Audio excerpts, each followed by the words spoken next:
Hello दोस्तों, आराध्या रस academy के यूट्यूब चैनल में आप सभी का स्वागत है। दोस्तों, आरपीएससी द्वारा आयोजित फर्स्ट ग्रेड शिक्षक भर्ती परीक्षा 2025 के नवीनतम पाठ्यक्रम के अनुसार फर्स्ट पेपर के लिए मॉडल पेपर की टेस्ट सीरीज शुरू की गई थी, जिसमें अपने 5 मॉडल पेपर हैं वो कंप्लीट हो चुके हैं। आज अपना इसमें छठा नंबर का मॉडल पेपर है। कुल 75 प्रश्न इसमें शामिल किए गए हैं और हूबहू आपको ऐसा ही पेपर है वो परीक्षा में देखने को मिलेगा। दोस्तों, अगर आपने पिछले 5 मॉडल पेपरों का अगर टेस्ट नहीं दिया है तो दोस्तों आप प्ले लिस्ट में जाइए, वहां पे आपको फोल्डर मिल जाएगा। First grade first paper model paper के नाम से आपको वहां फोल्डर मिलेगा, तो आप वहां जाकर पिछले मॉडल पेपरों का टेस्ट है वो अवश्य दें। और प्ले लिस्ट का जो लिंक है वो आपको डिस्क्रिप्शन में मिल जाएगा। दोस्तों, आराध्या रस एकेडमी के यूट्यूब चैनल को अगर आपने अभी तक सब्सक्राइब नहीं किया तो सब्सक्राइब जरूर करें, बेल आइकन को दबाएं। क्लास को लाइक नहीं किया तो एक बार सभी के सभी मित्र हैं वो मॉडल पेपर को लाइक जरूर करें और अपने दोस्तों के पास में शेयर जरूर करें। दोस्तों, ये आज अपना छठा नंबर का मॉडल पेपर है। ये अपना परीक्षा पैटर्न है वो रहने वाला है, यानी कि कौन से पार्ट में कितने प्रश्न पूछे जाएंगे वो सारा का सारा दोस्तों इसमें है लिखा हुआ है। टोटल 75 प्रश्न पूछे जाएंगे। 150 अंक का ये पेपर है वो रहने वाला है। देखिए, सर्वप्रथम अपन राजस्थान का इतिहास और भारतीय इतिहास से संबंधित है 15 प्रश्न है वो पढ़ेंगे 30 अंक के सबसे पहले। ठीक है दोस्तों, यहाँ पर देखिए भाग 1 में भारतीय इतिहास एवं राजस्थान इतिहास के 15 प्रश्न बिल्कुल सिलेबस के अकॉर्डिंग। पहला प्रश्न है इसमें देखिए, प्राचीन भारत में गुप्त काल से संबंधित गुफा चित्रांकन के केवल 2 उदाहरण उपलब्ध है। इनमें से एक अजंता की गुफाओं में किया गया चित्रांकन है। गुप्त काल के चित्रांकन का दूसरा अवशिष्ट उदाहरण किस स्थान पर उपलब्ध है? पहला तो है कहां पर है दोस्तों, अजंता की गुफाओं में है। दूसरा कहां पर है तो दोस्तों इसका राइट आंसर हो जाएगा, दूसरा है दोस्तों बाघ गुफाएं। दूसरा कौन सा है? बाघ गुफाएं। यहाँ पर ए नंबर का जो ऑप्शन है वो इसका बिल्कुल सही उत्तर इसमें हो जाएगा। दोस्तों, धार जनपद के समीप स्थित जो ये बाघ गुफाएं हैं ये प्राप्त हुई है दोस्तों। ठीक है, ये गुप्त काल की चित्रकला से संबंधित है, तो यहाँ पर इसका राइट आंसर क्या हो जाएगा? ए नंबर का ऑप्शन बिल्कुल सही। आगे देखिए, यहाँ पे सेकंड नंबर का प्रश्न है, अकबर की धायमा महाम अनगा द्वारा निर्मित इमारत है। बताइए दोस्तों। दोस्तों, अकबर की धायमा महाम अनगा द्वारा निर्मित इमारत है, तो वो इमारत कौन सी है? तो वो है दोस्तों खेर उल मंजिल। खेर उल मंजिल ये है दोस्तों वो इमारत। तो यहाँ पर इसमें बी नंबर का जो ऑप्शन है वो इसका बिल्कुल सही उत्तर इसमें हो जाएगा, याद रखना। ठीक है, नेक्स्ट आगे देखिए दोस्तों, यहाँ पे 3 नंबर का प्रश्न है, निम्नलिखित में से कौन सा नेता असहयोग आंदोलन एवं खिलाफत आंदोलन में शामिल नहीं हुआ था? बताइए दोस्तों, कौन सा नेता असहयोग आंदोलन एवं खिलाफत आंदोलन में सम्मिलित नहीं हुआ था या शामिल नहीं हुआ था? तो यहाँ पर इसका राइट आंसर हो जाएगा, वो है दोस्तों वो है मोहम्मद अली जिन्ना, यानी कि MA जिन्ना। ये दोस्तों खिलाफत आंदोलन में भी शामिल नहीं हुए और असहयोग आंदोलन में भी शामिल नहीं हुए। तो यहाँ पर इसका राइट आंसर क्या हो जाएगा? वो है दोस्तों बी नंबर का जो ऑप्शन है वो इसका बिल्कुल सही उत्तर इसमें हो जाएगा, याद रखना। ठीक है, आगे देखिए दोस्तों, यहाँ पर है 4 नंबर का प्रश्न है, सूची फर्स्ट को सूची सेकंड से सुमेलित करना है। नीचे दिए गए कूट का प्रयोग करते हुए अपने को सही उत्तर का चयन करना है। दोस्तों, यहाँ पर देखिए सूची फर्स्ट में घटना है और सूची सेकंड में समय है। सूची फर्स्ट में घटना है और सूची सेकंड में समय है। दोस्तों देखिए, महात्मा गांधी की दक्षिण अफ्रीका से भारत वापसी, बताइए कब हुई थी? महात्मा गांधी की दक्षिण अफ्रीका से भारत वापसी है वो कब हुई थी? तो दोस्तों ये 1915 में हुई थी। कब हुई थी? 1915 में। असहयोग आंदोलन की जो घटना है वो दोस्तों कब हुई थी? तो ये 1920 में हुई थी। कब? 1920 में। सविनय अवज्ञा आंदोलन की जो घटना है ये दोस्तों कब हुई थी? तो ये 1930 में हुई थी। और भारत छोड़ो आंदोलन की जो घटना है वो दोस्तों 1942 में हुई थी। दोस्तों यहाँ पर ये सारे के सारे दोस्तों पहले से ही सही सुमेलित हैं, तो यहाँ पर इसका राइट आंसर क्या हो जाएगा? वो है दोस्तों 1 2 3 4। 1 2 3 4 इसका राइट आंसर हो जाएगा दोस्तों। सी नंबर का जो ऑप्शन है वो इसका बिल्कुल सही उत्तर इसमें हो जाएगा। 5 नंबर का प्रश्न है, इसमें देखिए स्वामी विवेकानंद के बारे में असत्य कथन कौन सा है वो बताना है। स्वामी विवेकानंद के बारे में कौन सा कथन असत्य है वो बताना है। दोस्तों इसमें देखिए, स्वामी विवेकानंद का जन्म 12 जनवरी 1863 को कलकत्ता में हुआ था। तो दोस्तों बिल्कुल सही बात है, 12 जनवरी 1863 को कलकत्ता में हुआ था स्वामी विवेकानंद का जन्म है। ठीक है, आगे देखिए 1886 ईस्वी में रामकृष्ण परमहंस की मृत्यु के बाद संन्यास ग्रहण कर लिया। तो दोस्तों बिल्कुल सही बात है, 1886 ईस्वी में रामकृष्ण परमहंस जो इनके गुरु थे, उनकी मृत्यु के बाद इन्होंने संन्यास ग्रहण कर लिया। बिल्कुल सही बात है। आगे देखिए दोस्तों, यहाँ पर सितंबर 1893 में विश्व धर्म संसद में भाग लेने अमेरिका गए। तो दोस्तों बिल्कुल सही बात है दोस्तों, सितंबर 1893 में विश्व धर्म संसद में भाग लेने के लिए अमेरिका गए थे, सही कथन है। आगे देखिए 1897 ईस्वी में न्यूयॉर्क में वेदांत सोसाइटी की स्थापना की। ये कथन दोस्तों गलत हो जाएगा। मैं आपको बताऊं दोस्तों, स्वामी विवेकानंद ने 1896 में, कब दोस्तों, 1896 में वेदांत सोसाइटी की स्थापना की थी। यहाँ पर 1897 दे रखा है, तो ये गलत हो जाएगा दोस्तों। 1897 में तो स्वामी विवेकानंद ने रामकृष्ण मिशन की स्थापना की थी। तो यहाँ पर इसमें डी नंबर का जो ऑप्शन है वो इसका बिल्कुल सही उत्तर हो जाएगा, याद रखना। ठीक है दोस्तों, साथ ही मैं एक चीज बता देता हूँ, ज्यादा से ज्यादा दोस्तों आपको सुनने की कोशिश करना है, सुनने से ज्यादा याद होता है इसलिए। ठीक है, देखिए यहाँ पे 6 नंबर का प्रश्न है, जहांगीर के शासनकाल में राय सिंह का मनसब था। जहांगीर के शासनकाल में राय सिंह, जो बीकानेर का शासक था राय सिंह, ठीक है, तो ये इनका जो मनसब था, तो इनका मनसब कितना था। देखिए अकबर के शासनकाल में राय सिंह का मनसब है वो दोस्तों 4000 था। ठीक है, ये अकबर के शासनकाल में था। ठीक है, अब जहांगीर के शासनकाल की अगर मैं बात करूं तो दोस्तों जहांगीर के शासनकाल में राय सिंह का मनसब है वो है दोस्तों 5000 था। कितना, 5000। तो ये जहांगीर के समय था ये। तो यहाँ पर इसमें बी नंबर का जो ऑप्शन है वो इसका सही उत्तर हो जाएगा। नेक्स्ट आगे देखिए, यहाँ पे 7 नंबर का प्रश्न है, राजस्थान की वह सभ्यता जिसे ताम्रयुगीन सभ्यता की जननी कहा जाता है। राजस्थान की वह सभ्यता जिसे ताम्रयुगीन सभ्यता की जननी कहा जाता है। तो दोस्तों इसका राइट आंसर हो जाएगा वो है इसमें गणेश्वर को। यहाँ पर इसमें दोस्तों बी नंबर का जो ऑप्शन है वो इसका बिल्कुल सही उत्तर हो जाएगा, गणेश्वर को। नेक्स्ट आगे देखिए, यहाँ पे 8 नंबर का प्रश्न है, निम्नलिखित में से किस चीनी यात्री ने भीनमाल की यात्रा की थी। कौन से चीनी यात्री ने भीनमाल की यात्रा की थी। राइट आंसर हो जाएगा दोस्तों, एक यात्री आया था दोस्तों, उसका नाम था हेनसान। है से है याद रखना है दोस्तों, है से है, तो ये हेनसान है, ये हर्षवर्धन के समय आया था। ठीक है से है याद रखना है, हेनसान हर्षवर्धन के समय ये आया था दोस्तों भारत में, और इन्होंने भीनमाल की यात्रा की थी। ये आपको इसमें याद रखना है। तो यहाँ पर इसमें इन्होंने भीनमाल का नाम भी दिया था दोस्तों, पीलो मोलो, ये भी याद रखना है। राइट आंसर हो जाएगा यहाँ पे सी नंबर का ऑप्शन बिल्कुल सही, हेनसान। आगे देखिए 9 नंबर का प्रश्न है, बिजोलिया के ठाकुर पृथ्वी सिंह के स्वर्गवास के पश्चात बिजोलिया के ठाकुर कौन बने।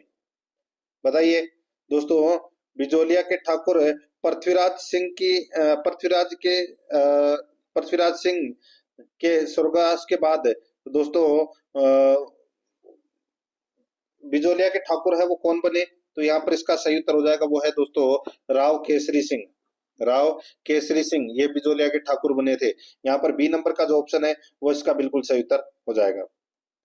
नेक्स्ट है, आगे देखिए दोस्तों, यहाँ पर 10 नंबर का प्रश्न है, राजस्थान में एकीकरण की प्रक्रिया कब संपन्न हुई। राजस्थान में एकीकरण की प्रक्रिया कब संपन्न हुई, सभी को पता होगा दोस्तों, 1 नवंबर 1956 को, 1 नवंबर 1956 को ये एकीकरण की प्रक्रिया है वो संपन्न हो गई थी। तो यहाँ पर इसमें 1 नंबर का ऑप्शन है वो इसका बिल्कुल सही उत्तर हो जाएगा।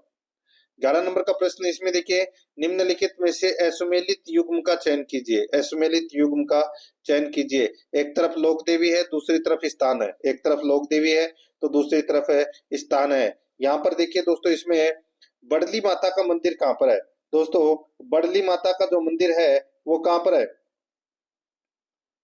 तो इसका राइट आंसर हो जाएगा दोस्तों, यहाँ पर जो बड़ली माता का मंदिर है ये दोस्तों चित्तौड़गढ़ जिले में अकोला से बेडस नदी के तट पर स्थित है दोस्तों। ये छिपो के अकोला से बेडस नदी के तट पर बड़ली माता का मंदिर है, तो ये चित्तौड़गढ़ इसमें हो जाएगा।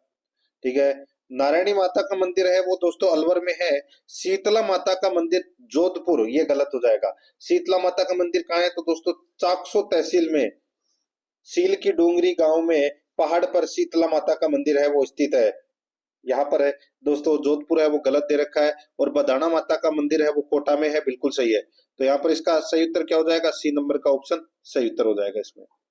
12 नंबर का प्रश्न इसमें देखिए, खाटू श्याम जी का मेला कब आयोजित होता है।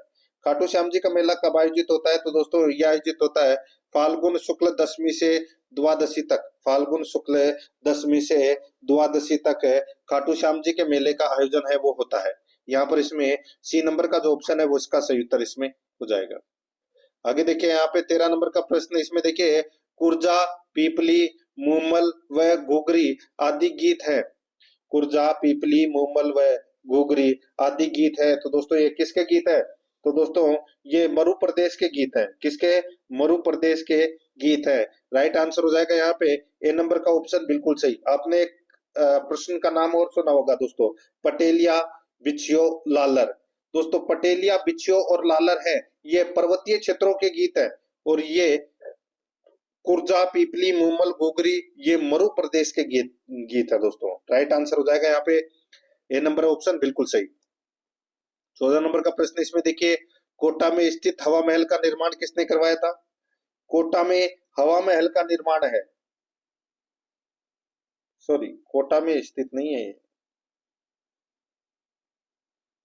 देखिए, हाँ हाँ ठीक है ठीक है, कोटा में, कोटा के बारे में पूछा गया है दोस्तों।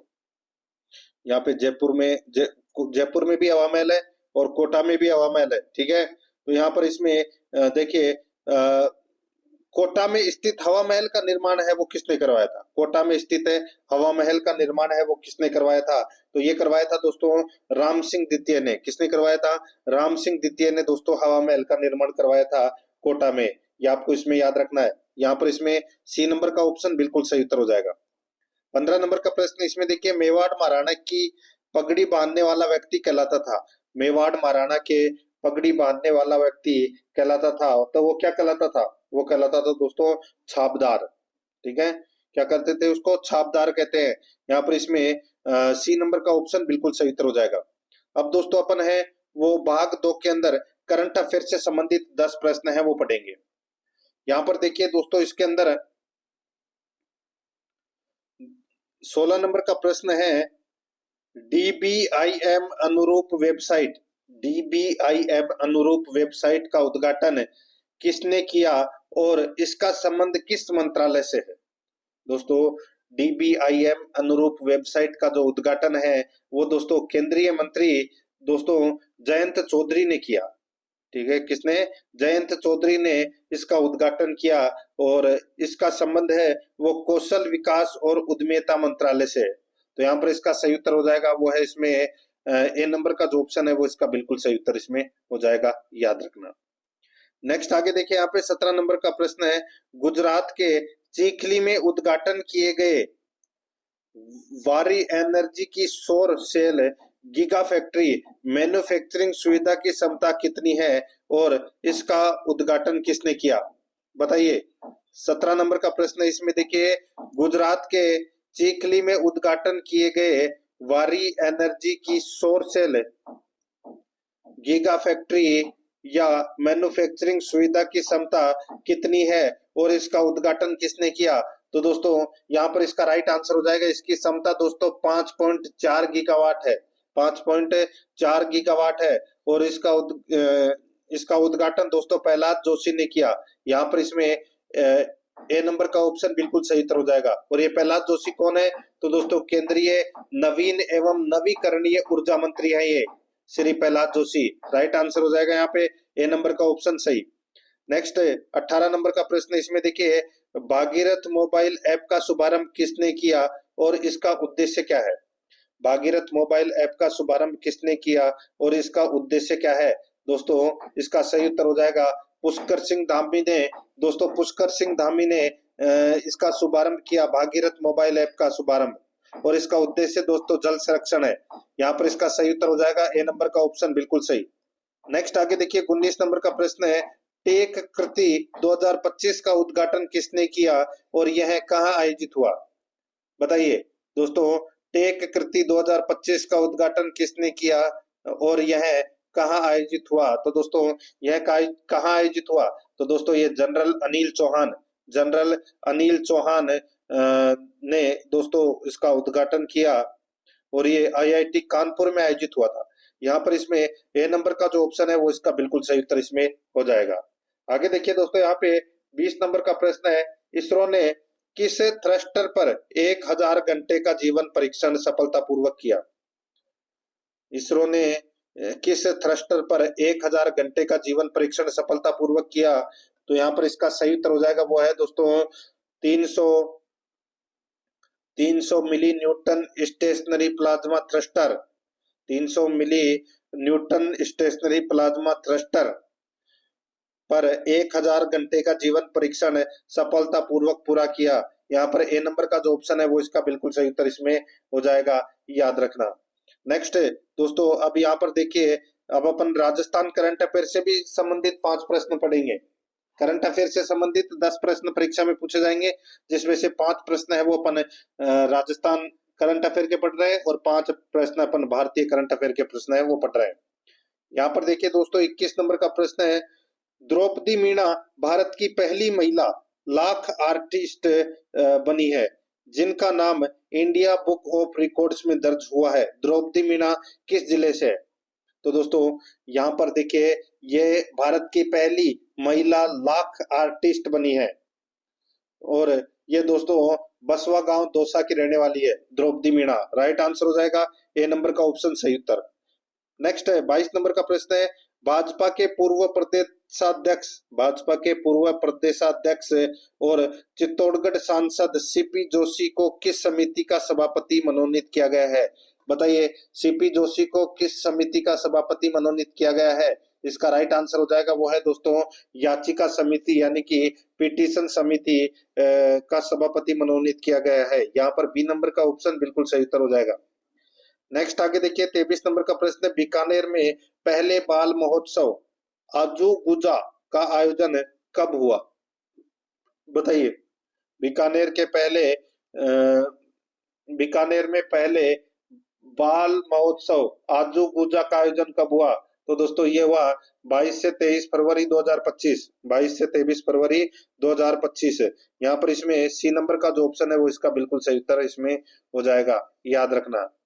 आगे देखिए, यहाँ पर 24 नंबर का प्रश्न है, कोटा केयर्स पहल का उद्देश्य क्या है? कोटा केयर्स पहल का उद्देश्य क्या है? तो दोस्तों इसका जो उद्देश्य है वो है कोटा में छात्रों के लिए सहायता केंद्र स्थापित करना। कोटा में छात्रों के लिए सहायता केंद्र स्थापित करना, ये कोटा केयर्स पहल का उद्देश्य है। यहाँ पर इसमें बी नंबर का जो ऑप्शन है वो इसका बिल्कुल सही उत्तर इसमें हो जाएगा। नेक्स्ट आगे देखिए, यहाँ पे 25 नंबर का प्रश्न है, भारत की पहली कढ़ाई और सतह अलंकरण प्रदर्शनी कहाँ आयोजित की गई? भारत की पहली कढ़ाई और सतह अलंकरण प्रदर्शनी कहाँ आयोजित की गई? दोस्तों यह आयोजित की गई कहाँ पर? जोधपुर में की गई। सी नंबर का ऑप्शन बिल्कुल सही उत्तर हो जाएगा। अब दोस्तों अपन भाग 3 के अंदर हिंदी व्याकरण से संबंधित 5 प्रश्न है वो पढ़ेंगे, 26 से लेकर 30 तक। दोस्तों इसमें देखिए, निम्नलिखित में से असंगत संधि नाम कौन सा है? असंगत संधि नाम कौन सा है वो दोस्तों अपने को यहाँ पर बताना है। दोस्तों यानी कि कौन सा इसमें गलत दे रखा है वो बताना है। देखिए यहाँ पे धात्विक के अंदर दोस्तों यण स्वर संधि है, धात्विक के अंदर यण स्वर संधि है, तो दोस्तों बिल्कुल सही है, धातु प्लस इक, इसमें यण संधि है। आगे देखिए, स्वैच्छिक वर्दी स्वर संधि है, 2 मात्रा आपको दिख रही है, तो दोस्तों बिल्कुल सही है, सव प्लस ऐच्छिक, ठीक है, वर्दी स्वर संधि। चिदाकार दीर्घ स्वर संधि, ये गलत हो जाएगा दोस्तों। ये इसका जो संधि विच्छेद हो जाएगा दोस्तों वो हो जाएगा चित्त प्लस आकार। क्या हो जाएगा? चित्त प्लस आकार। और इसके अंदर दोस्तों व्यंजन संधि का प्रयोग हुआ है, दीर्घ स्वर संधि इसमें गलत दे रखा है।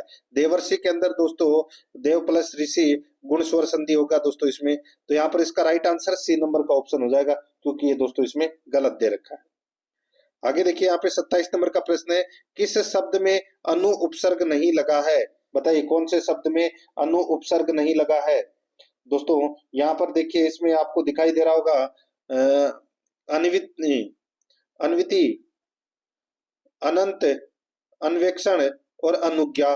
तो दोस्तों यहाँ पर देखिए अन, तो आपको बी नंबर वाला ऑप्शन दिखाई दे रहा होगा। इसमें दोस्तों अनंत के अंदर अन है, वो उपसर्ग है, अनु उपसर्ग नहीं लगा हुआ इसमें।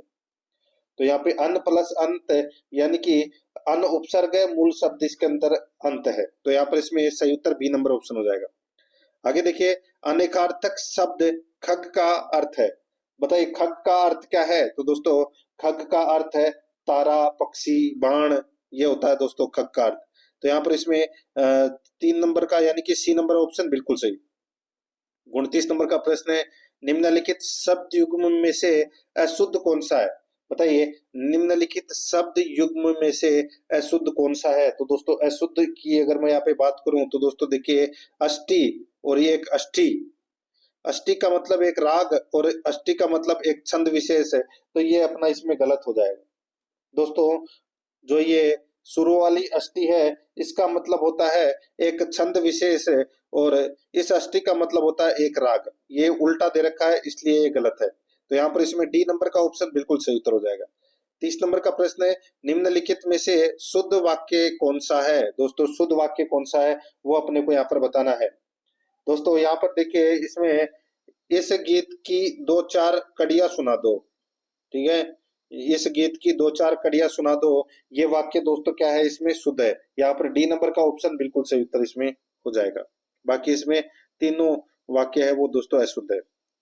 आगे देखिए यहाँ पे भाग 4 के अंदर दोस्तों इंग्लिश ग्रामर से संबंधित अपन 5 प्रश्न है वो पढ़ेंगे भाग 4 के अंदर। यहाँ पर देखिए 31 नंबर का प्रश्न है fill in the blank with the correct alternative. दोस्तों खाली स्थान भरना है टेंस का प्रयोग करते हुए। देखिए fill in the blank with the correct alternative. देखिए if they so much time suffering the internet they would get better marks in their exams. दोस्तों बताइए इसमें क्या आएगा? तो यहाँ पर इसका राइट आंसर हो जाएगा दोस्तों इसमें इसमें दोस्तों डिडंट स्पेंड आएगा। इसमें क्या आ जाएगा?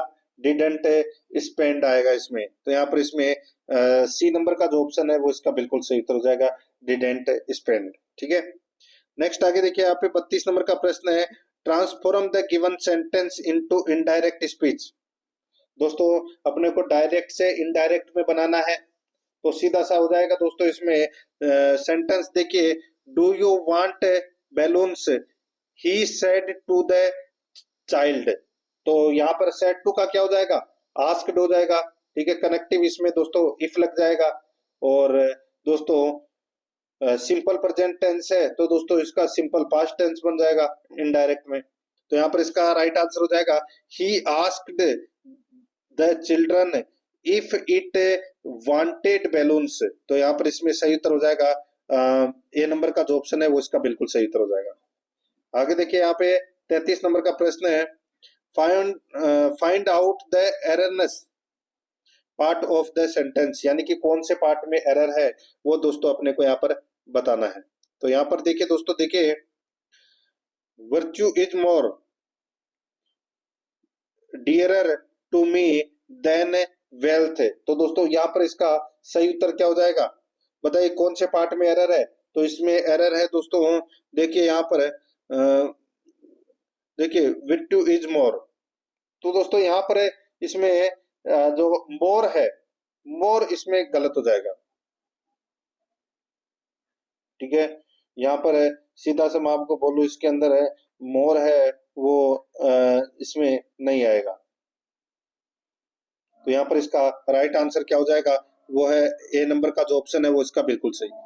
आगे देखिए यहाँ पे 34 नंबर का प्रश्न है choose the alternative that complete the sentence meaningfully and appropriately.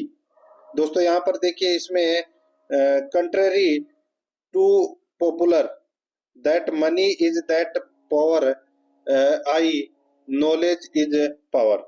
बताइए दोस्तों खालिस्तान भरना है, 2 खालिस्तान भरने हैं। ठीक है, तो इसमें आएगा दोस्तों देखिए कंट्रेरी टू पॉपुलर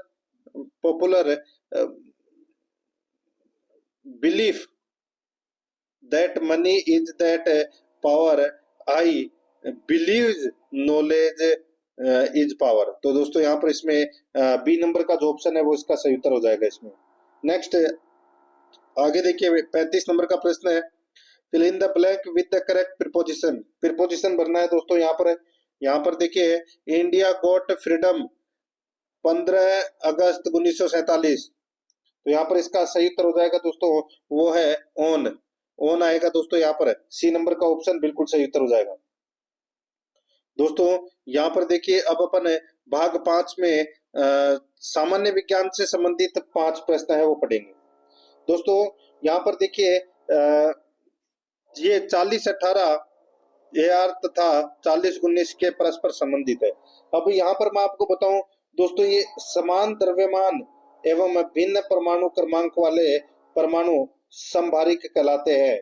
तो यहाँ पर इसका राइट आंसर क्या हो जाएगा दोस्तों, इनको बोलते हैं दोस्तों आइसोडाइफर। आइसोडाइफर बोलते हैं इनको। तो यहाँ पर इसका राइट आंसर हो जाएगा दोस्तों डी नंबर का जो ऑप्शन है वो इसका सही उत्तर। नेक्स्ट आगे देखिए दोस्तों, यहाँ पर 37 नंबर का प्रश्न है, निम्नलिखित में से कार्बन का कौन सा अपरूप विद्युत का सुचालक होता है? कार्बन का कौन सा अपरूप विद्युत का सुचालक होता है? राइट आंसर हो जाएगा दोस्तों ग्रेफाइट। यहाँ पर सी नंबर का ऑप्शन बिल्कुल सही, ग्रेफाइट। नेक्स्ट आगे देखिए, द्विसंकर संकरण में F2PD में प्राप्त पौधों की जीनोटाइप है।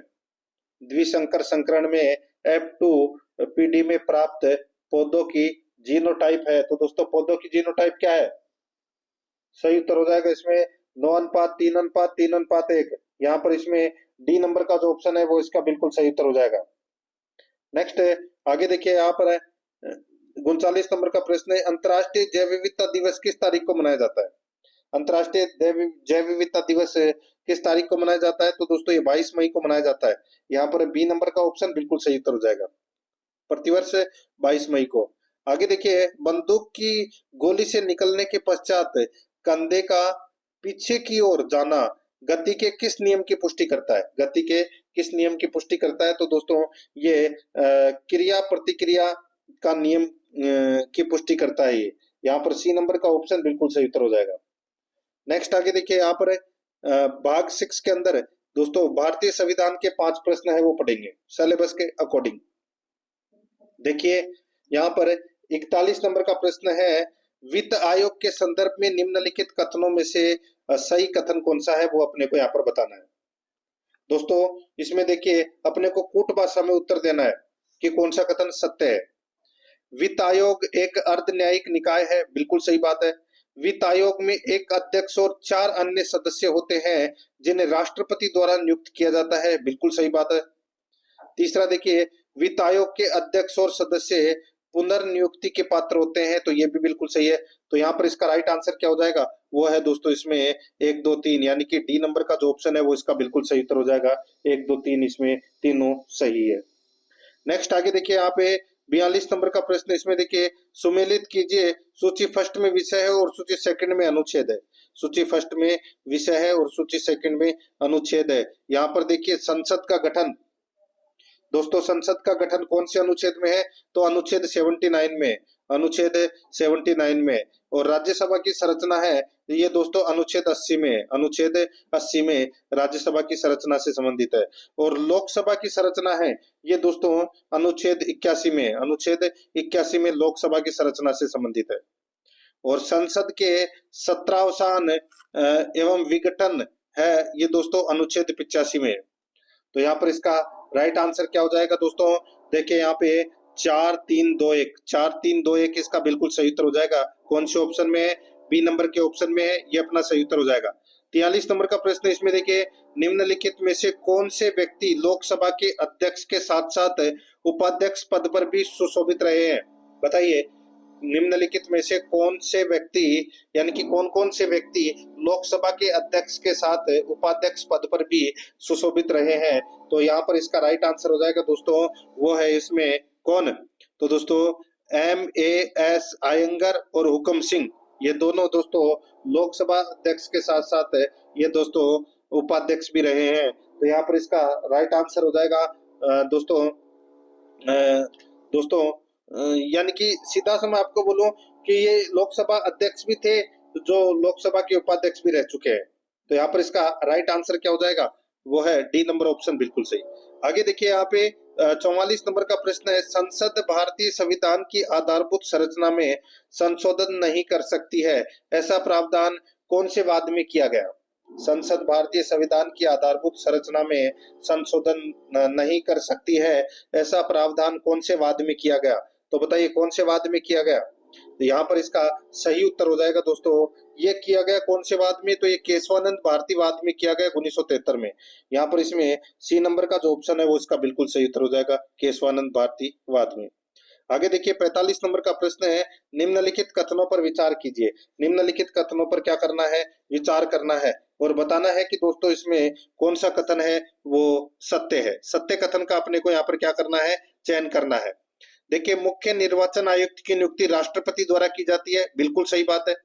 निर्वाचन आयोग के अन्य निर्वाचन आयुक्तों की नियुक्ति मुख्य निर्वाचन आयुक्त द्वारा की जाती है, तो ये कथन है वो गलत हो जाएगा। दोस्तों चाहे भारत का निर्वाचन आयोग के मुख्य निर्वाचन आयुक्त हो चाहे अन्य निर्वाचन आयुक्त हो, इन सभी की नियुक्ति दोस्तों राष्ट्रपति द्वारा की जाती है। तो यहाँ पर इसका राइट आंसर क्या हो जाएगा दोस्तों, दोनों के दोनों कथन है वो क्या है, इसमें सत्य है। तो यहाँ पर इसका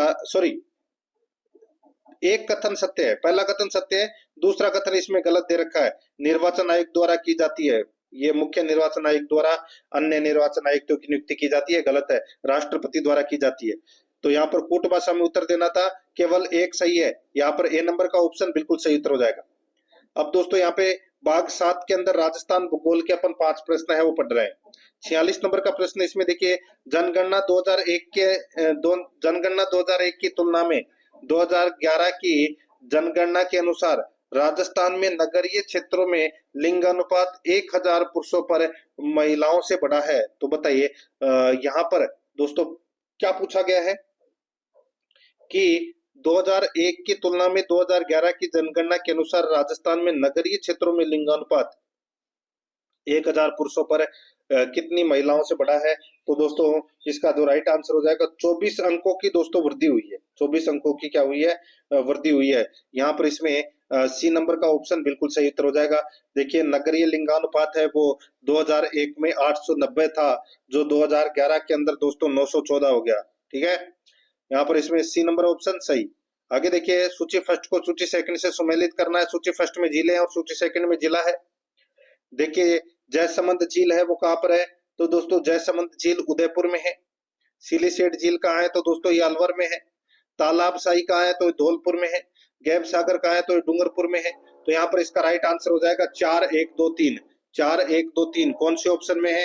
यहाँ पर देखिए इसमें सी नंबर का जो ऑप्शन है वो इसका बिल्कुल सही उत्तर हो जाएगा। 48 नंबर का प्रश्न इसमें देखिए, राजस्थान के कौन से जिले अति शुष्क आंशिक सिंचित पश्चिमी मैदानी क्षेत्र कृषि जलवायु प्रदेश के अंतर्गत आते हैं। राजस्थान के कौन से जिले अति शुष्क आंशिक सिंचित पश्चिमी मैदानी क्षेत्र किस जलवायु प्रदेश के अंतर्गत आते हैं। यहाँ पर इसका राइट आंसर हो जाएगा वो है बीकानेर, जैसलमेर और चूरू के अंतर्गत। यहाँ पर इसमें बी नंबर का जो ऑप्शन है वो इसका सही उत्तर हो जाएगा। नेक्स्ट आगे देखिए यहाँ पे 49 नंबर का प्रश्न है, बीथड़ी पवन ऊर्जा परियोजना किस में अवस्थित है। बीथड़ी पवन ऊर्जा परियोजना किस में अवस्थित है, तो दोस्तों ये जोधपुर में है। दोस्तों ये बीथड़ी पवन ऊर्जा परियोजना फड़ौदी जोधपुर। यहाँ पर इसका राइट आंसर हो जाएगा एक नंबर का यानी कि ए नंबर ऑप्शन सही उत्तर। नेक्स्ट आगे देखिए यहाँ पे गलत युग्म को पहचानिए। एक तरफ भूत पर्यटन स्थल है, दूसरी तरफ जिला है। दोस्तों यहाँ पर देखिए इसमें अब अपने को ये बताना है कि और कूट भाषा में उत्तर देना है, ठीक है। ये भी आपको इसमें याद रखना है, कूट भाषा में अपने को उत्तर देना है। दोस्तों यहाँ पर देखिए तिलवाड़ा कहाँ पर है, तो ये बाड़मेर में है। कहाँ पर है, बाड़मेर में। और यहाँ पर देखिए मुंडा डोबरी उदयपुर, मुंडा डोबरी उदयपुर, ये अपना इसमें गलत हो जाएगा। दोस्तों ये मुंडा डोबरी है ये हनुमानगढ़ में है। कहाँ पर है, हनुमानगढ़ में है। भू पर्यटन स्थल है ये मुंडा डोबरी। और सामदा है ये अलवर में है और विराटनगर जयपुर में है। तो यहाँ पर इसमें दोस्तों गलत कौन सा है, बी नंबर वाला। और ये कौन से ऑप्शन में है, कूट भाषा में उत्तर देना है, कौन से ऑप्शन में है, तो यहाँ पर डी नंबर के ऑप्शन में है, यहाँ पर अपना डी नंबर का ऑप्शन बिल्कुल सही उत्तर हो जाएगा। 8 नंबर का प्रश्न है, सॉरी 8 नंबर का भाग है, इसमें अपन स्कूल मैनेजमेंट और शिक्षा मनोविज्ञान से संबंधित है अपन 15 प्रश्न पढ़ेंगे, जिसमें स्कूल मैनेजमेंट के 10 प्रश्न है और शिक्षा मनोविज्ञान के 5 प्रश्न है। देखिए यहाँ पे 51 नंबर का प्रश्न है, संगठनात्मक संस्कृति निर्माण का एक मार्ग है जो कि कौशलों के निरंतर सुधार, समूह कार्य प्रक्रिया, उत्पादन एवं सेवाओं की गुणवत्ता एवं उपभोक्ता संतुष्टि के प्रति वचनबद्ध रहता है। संगठनात्मक संस्कृति निर्माण का एक मार्ग है जो कि कौशलों के निरंतर सुधार, समूह कार्य प्रक्रिया, उत्पादन एवं सेवाओं की गुणवत्ता एवं उपभोक्ता संतुष्टि के प्रति वचनबद्ध रहता है। तो यहाँ पर इसका राइट आंसर हो जाएगा वो है कुल गुणवत्ता प्रबंधन। सी नंबर का जो ऑप्शन है वो इसका बिल्कुल सही उत्तर हो जाएगा, कुल गुणवत्ता प्रबंधन। आगे देखिए 52 नंबर प्रश्न है, व्यक्तियों की संख्या के आधार पर पर्यवेक्षण कितने प्रकार का होता है? तो दोस्तों पर्यवेक्षण 2 प्रकार का होता है, एक पैनल पर्यवेक्षण और एक व्यक्तिगत पर्यवेक्षण। तो यहाँ पर इसमें सी नंबर का ऑप्शन बिल्कुल सही उत्तर हो जाएगा। 53 नंबर प्रश्न, इसमें देखिए अधीनस्थों को निर्णयन प्रक्रिया में समाहित करना, अधीनस्थों से सलाह लेना एवं उनकी त्रुटियों में सहनशीलता से सुधार किस शैली की विशेषता है? तो ये कौन सी शैली की विशेषता है? तो ये सहभागी शैली की विशेषता है। यहाँ पर इसमें सी नंबर ऑप्शन बिल्कुल सही उत्तर हो जाएगा। 54 नंबर का प्रश्न, इसमें देखिए निम्नलिखित में से कौन सी एक संस्थागत नियोजन की विशेषता नहीं है? संस्थागत नियोजन की विशेषता कौन सी नहीं है? दोस्तों यहाँ पर देखिए उद्देश्य व लक्ष्यों का पूर्व निर्धारण होता है, बिल्कुल सही है। समुदाय के सहयोग पर आधारित होती है, बिल्कुल सही है। योजना समस्या केंद्रित होती है, योजना समस्या केंद्रित नहीं होती दोस्तों, सहयोग पर आधारित होती है, विशिष्टता होती है, लक्ष्य निर्देशन होती है, ठीक है, लेकिन यहाँ पर समस्या केंद्रित नहीं होती है, ये कथन गलत हो जाएगा। न्यूनतम उपयोगिता का सिद्धांत होता है, बिल्कुल सही है। तो कौन सी विशेषता नहीं है? सी नंबर का ऑप्शन इसका राइट आंसर हो जाएगा। 55 नंबर प्रश्न, इसमें देखिए राजस्थान माध्यमिक शिक्षा बोर्ड का अध्यक्ष होता है, राजस्थान माध्यमिक शिक्षा बोर्ड का अध्यक्ष है वो दोस्तों राज्य सरकार द्वारा मनोनीत होता है, ये मनोनीत। यहाँ पर इसमें बी नंबर का ऑप्शन बिल्कुल सही। आगे देखिए 56 नंबर का प्रश्न है, कौन से दिन माह एवं वर्ष को, कौन से दिन माह एवं वर्ष को SIERT का RSCERT के रूप में पुनर्गठन हुआ? तो दोस्तों ये हुआ पुनर्गठन दोस्तों 14 अगस्त 2018 को, 14 अगस्त 2018 को। यहाँ पर इसमें सी नंबर का ऑप्शन बिल्कुल सही उत्तर इसमें हो जाएगा। सीरेट SIERT सीरेट का नाम बदलकर दोस्तों RSCERT है वो कर दिया गया। यहाँ पर इसमें सी नंबर का ऑप्शन बिल्कुल सही। 57 नंबर प्रश्न, इसमें देखिए राजकीय उच्च अध्ययन शिक्षा संस्थान अजमेर के संदर्भ में सत्य कथन का चयन करना है। सत्य कथन का अपने को यहाँ पर क्या करना है? चयन करना है कि कौन सा इसमें सत्य कथन है। यहाँ पर देखिए दोस्तों इसमें इसकी स्थापना 1941 में हुई, बिल्कुल सही बात है। यह राजस्थान का दूसरा उच्च अध्ययन शिक्षा संस्थान है, ये भी बिल्कुल सही है। यह 2 स्तर के प्रशिक्षण प्रदान करता है, वरिष्ठ अध्यापक स्तर व व्याख्याता, प्रधानाध्यापक माध्यमिक शिक्षा, प्रधानाचार्य स्तर। तो दोस्तों बिल्कुल सही बात है, यहाँ पर ये भी सही है। तो इसका राइट आंसर हो जाएगा उपरोक्त सभी, डी नंबर का ऑप्शन बिल्कुल सही। 58 नंबर का प्रश्न, इसमें देखिए इस्माइल कार्यक्रम में मुख्यतः किन मीडिया को शिक्षण अधिगम का माध्यम बनाया गया है? इस्माइल कार्यक्रम के मुख्यतः किस मीडिया को शिक्षण अधिगम का माध्यम बनाया गया है? तो यहाँ पर इसका राइट आंसर हो जाएगा दोस्तों वो है इसमें सोशल मीडिया। यहाँ पर बी नंबर का ऑप्शन बिल्कुल सही उत्तर हो जाएगा, सोशल मीडिया। नेक्स्ट आगे देखिए यहाँ पे 59 नंबर प्रश्न है, प्रबंधन का पोस्ट कोर्ब सूत्र निम्नांकित में से किसने दिया था? प्रबंधन का पोस्ट कोर्ब सूत्र निम्नांकित में से किसने दिया था? तो दोस्तों ये दिया था लूथर गुलिक एवं उर्विक ने, लूथर गुलिक एवं उर्विक ने दिया था। यहाँ पर बी नंबर का ऑप्शन बिल्कुल सही उत्तर हो जाएगा। 60 नंबर का प्रश्न, इसमें देखिए राजस्थान में राज्य सरकार द्वारा स्थापित किए गए अंग्रेजी माध्यम वाले विद्यालय जो केंद्रीय माध्यमिक शिक्षा बोर्ड से मान्यता प्राप्त है एवं जिन्हें उत्कृष्टता केंद्र यानी कि सेंटर फॉर एक्सीलेंस के रूप में विकसित किया गया है, वे हैं, तो वे कौन है? तो दोस्तों वे हैं स्वामी विवेकानंद राजकीय मॉडल स्कूल, स्वामी विवेकानंद राजकीय मॉडल स्कूल। यहाँ पर डी नंबर का जो ऑप्शन है वो इसका बिल्कुल सही उत्तर हो जाएगा।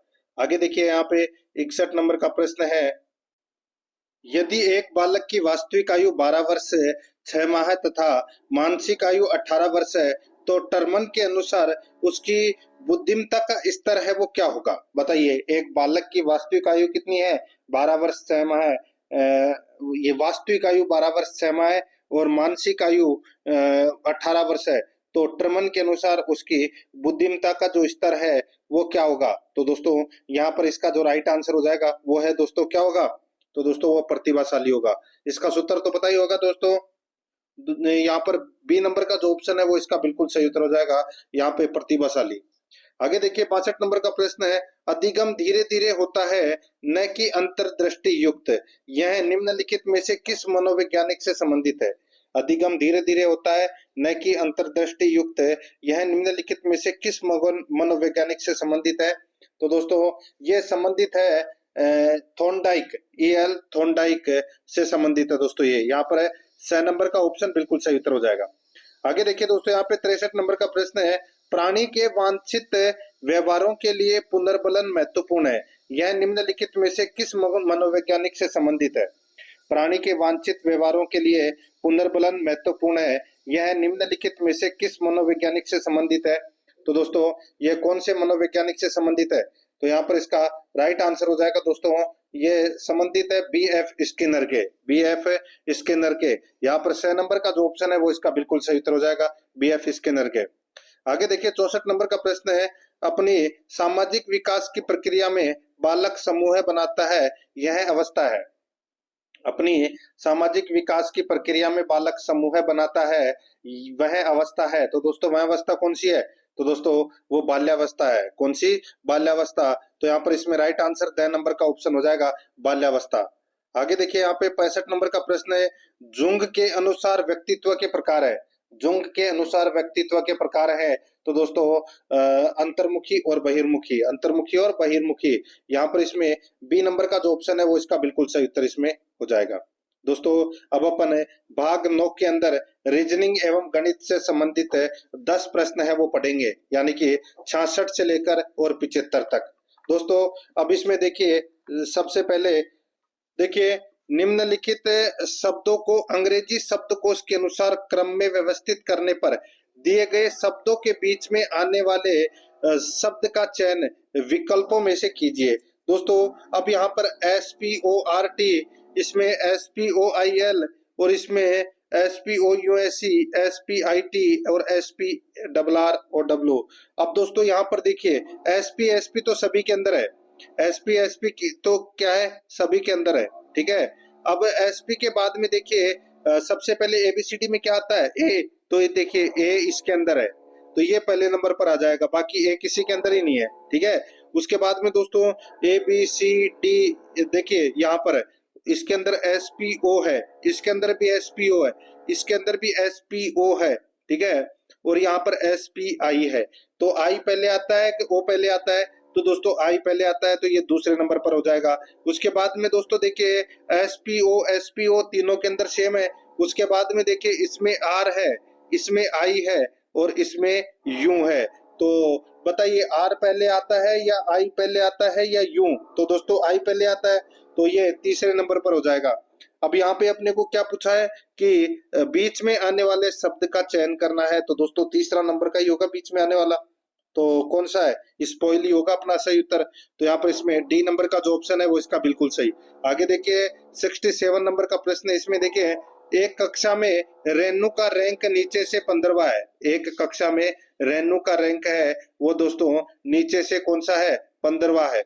यदि कक्षा में 30 विद्यार्थी हैं तो ऊपर से उसका रैंक होगा, तो ऊपर से उसका रैंक कौन सा होगा? दोस्तों सीधा सा है, यहाँ पर मैं आपको बताऊं क्या करेंगे। तो दोस्तों 30 में से दोस्तों आपको क्या करना है, देखिए 15वां स्थान है, तो 30 + 1 - 15 कर लीजिए, ठीक है। 30 + 1 15, तो दोस्तों यहाँ पर देखिए 15वां स्थान है उसका, तो सीधा सा 16वां स्थान होगा यहाँ पे। तो यहाँ पर इसका राइट आंसर हो जाएगा दोस्तों, ऊपर से उसका रैंक है वो नीचे से 15वां है तो ऊपर से 16वां होगा, ठीक है। तो यहाँ पर इसमें सी नंबर का ऑप्शन बिल्कुल सही। आगे देखिए, उस वेन आरेख का चयन करें जो वर्गों के दिए गए समूह के बीच संबंधों को सही तरीके से दर्शाता है। यहाँ पर देखिए, नाटी महिलाएं, सफेद बालों वाले लोग और भारतीय।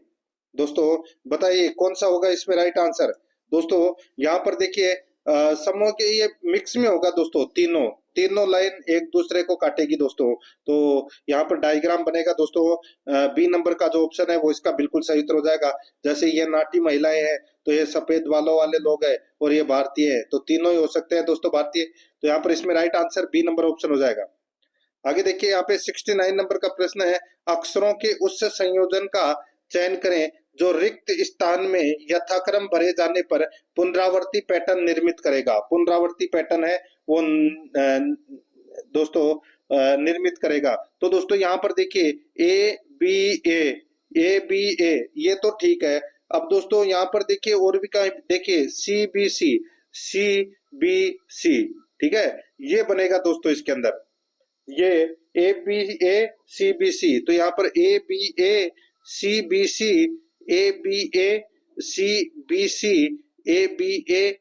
C, तो यहाँ पर दोस्तों क्या आएगा, C डबल बी ए अपना इसमें राइट आंसर हो जाएगा, यानी कि डी नंबर का ऑप्शन बिल्कुल सही। आगे देखिए, निम्नलिखित में से कौन सा सत्य है। दोस्तों इसमें सत्य कथन कौन सा है। दोस्तों यहाँ पर देखिए 9, 6 और 2 का दोस्तों इसमें एलसीएम कितना हो जाएगा, 18। यहाँ पर इसमें दोस्तों ये वाला बी नंबर का जो डायग्राम है, सॉरी बी नंबर का जो ऑप्शन है वो इसका राइट आंसर हो जाएगा। 6√6 लेस देन √2 लेस देन 9√24। तो यहाँ पर इसमें राइट आंसर हो जाएगा बी नंबर का ऑप्शन सही उत्तर। नेक्स्ट दोस्तों यहाँ पे देखिए आगे 71 नंबर का प्रश्न है, निम्नलिखित प्रेक्षणों का बहुलक क्या है। निम्नलिखित प्रेक्षणों का बहुलक है वो क्या है। यहाँ पर दोस्तों देखिए डायग्राम है वो नहीं, इसमें देखिए इसको छोड़ दीजिए, बोनस अंक समझ लेना, क्योंकि इसके मैंने दोस्तों सारणी नहीं दी है, ठीक है, सारणी देना भूल गया इसमें। आगे देखिए यहाँ पे 72 नंबर का प्रश्न है, A²B4C6 B³ C8A4 तथा A8B6 C² महत्तम समापवर्तक क्या है। तो दोस्तों इसका जो महत्तम समापवर्तक है वो क्या हो जाएगा। तो दोस्तों यहाँ पर A²B4C6 का हो जाएगा दोस्तों, यहाँ पर A²B4C6, दूसरे का हो जाएगा दूसरे का हो जाएगा B3C8A4। तो दोस्तों इसका हो जाएगा A4 B3 और C8 दूसरे का, ठीक है। और यहाँ पर दोस्तों A8B6 C2, तो दोस्तों यहाँ पर है A8B6 C2। तो दोस्तों यहाँ पर A² B³ C², ये अपना इसमें राइट आंसर हो जाएगा, यानी कि दोस्तों सी नंबर का जो ऑप्शन है वो इसका बिल्कुल सही। आगे देखिए 73 नंबर का प्रश्न है, समीकरण 2x + 4y = 6 और 4x + 8y = 8 का निकाय है। तो दोस्तों इसका निकाय है वो असंगत होगा। क्यों असंगत होगा, क्योंकि दोस्तों पहले समीकरण का डबल दे रखा है दूसरे वाला, ठीक है, पहले समीकरण का डबल दे रखा है दूसरे वाला। और दोस्तों देखिए वैसे भी यहाँ पर दोस्तों देखिए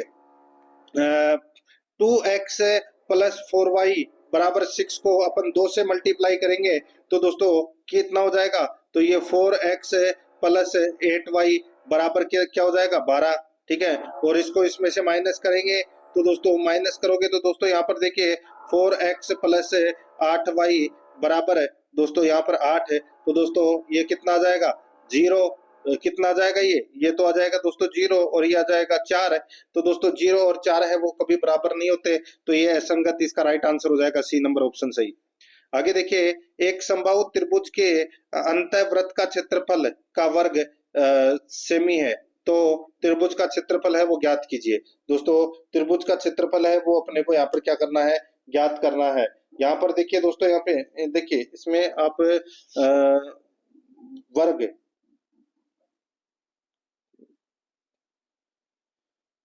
देखिए यहाँ पर यदि एक समबाहु त्रिभुज के अंतःवर्त का क्षेत्रफल है दोस्तों 4 पाई कर लेना, 4 पाई वर्ग सेमी है, तो त्रिभुज का क्षेत्रफल होगा। तो दोस्तों त्रिभुज का क्षेत्रफल है वो क्या होगा?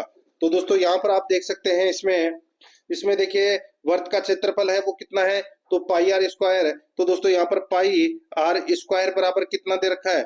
4 पाई। ठीक है, 4 पाई बराबर आर दोस्तों कितना हो जाएगा? आर बराबर दोस्तों 2। ठीक है, तो आर बराबर क्या हो जाएगा? 2।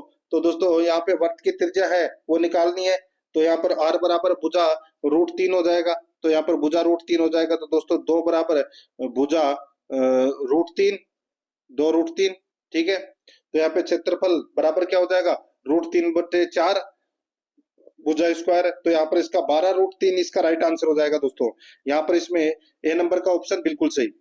आगे देखिए दोस्तों, यहाँ पर 673 इंटू 532 इंटू 747 में इकाई अंक क्या होगा? दोस्तों इकाई अंक क्या होगा? तो दोस्तों अपने को क्या करना है? इकाई के अंक को मल्टीप्लाई करना है। यहाँ पर देखिए दोस्तों, देखिए इकाई का अंक का गुणा करेंगे तो 3 इंटू 2 इंटू 7, तो कितना हो जाएगा दोस्तों? 3 दूनी 6, 6 इंटू 7 करोगे तो कितना आ जाएगा? 42, यानी कि इकाई का अंक है वो कितना आएगा? 2। तो यहाँ पर इसमें बी नंबर का जो ऑप्शन है वो इसका बिल्कुल सही उत्तर हो जाएगा। तो दोस्तों इसी के साथ मैंने आपको ये मॉडल पेपर नंबर 6 है वो कंप्लीट करवा दिया है। प्रश्न आपको कैसे लगे कमेंट में जरूर बताएं, और आराध्या रेस एकेडमी के यूट्यूब चैनल को सब्सक्राइब जरूर करें, बेल आइकन को दबाएं, क्लास को लाइक और अपने दोस्तों के पास में शेयर जरूर करें। मिलते हैं दोस्तों नेक्स्ट क्लास में। जय हिंद, जय भारत।